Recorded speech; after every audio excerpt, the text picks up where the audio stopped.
സമസ്ത 100ാം വാർഷികാഘോഷ പ്രചാരണത്തിന്റെ ഭാഗമായി ചെറുവാടിയിൽ ആദർശ സമ്മേളനം സംഘടിപ്പിക്കുന്നു. പരിപാടി കോഴിക്കോട് ഖാദി മുഹമ്മദ് കോയ ജമലുല്ലൈലി ഉദ്ഘാടനം ചെയ്യുമെന്ന് സംഘാടകർ വാർത്താസമ്മേളനത്തിൽ അറിയിച്ചു.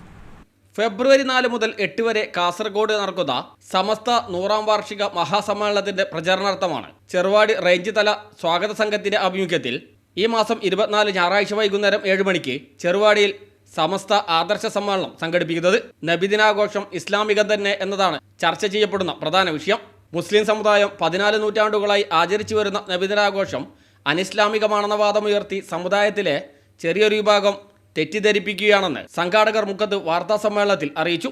നബിയുടെ 1500ാം ജന്മദിനമെന്ന പ്രത്യേകത കൂടി ഈ വർഷത്തെ നബിദിനാഘോഷങ്ങൾക്കുണ്ടെന്നും സമസ്തയുടെയും പോഷക സംഘടനകളുടെയും ആഭിമുഖ്യത്തിൽ വിവിധ പരിപാടികളാണ് സംസ്ഥാനത്തിനകത്തും പുറത്തുമായി നടക്കുന്നതെന്നും ഇവർ പറഞ്ഞു. അത് സമസ്തയുടെ സ്ഥാപക നേതാവായ വരക്കൽ മുല്ലക്കോയ തങ്ങൾ നഗരിലാണ് സമസ്ത 100ാം വാർഷികം നടക്കുന്നത്. കേരളത്തിലെ ആധികാരിക പരമോന്നത പണ്ഡിത സഭയാണ് സമസ്ത കേരള ജമിയത്തുൽ ഉലമ. ഒരു കൊല്ലത്തെ കർമ്മ പദ്ധതിയുമായിട്ട് വ്യത്യസ്ത പ്രോഗ്രാമുകളായിട്ട് സമസ്തയുടെ സമ്മേളനം കൊണ്ടാടുകയാണ്.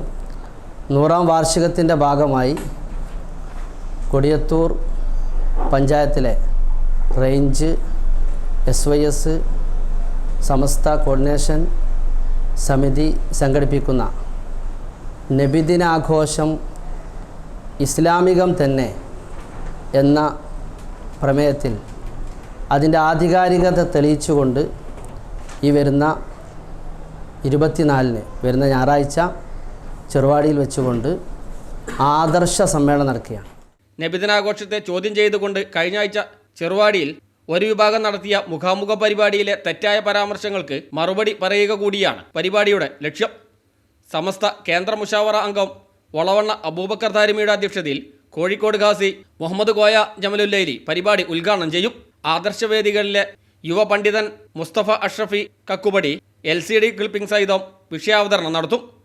പ്രമുഖ നേതാക്കൾ പരിപാടിയിൽ സംബന്ധിക്കുമെന്നും സംഘാടകർ പറഞ്ഞു. മുഖത്ത് നടന്ന വാർത്താ സമ്മേളനത്തിൽ AK Abdul Gafoor Faizy Cheruvadi, M Manas Faizy, CK Beerankutty, Muhammad Sharif Ambalakkandi, Abdul Azeez Chathapparamba എന്നിവർ പങ്കെടുത്തു.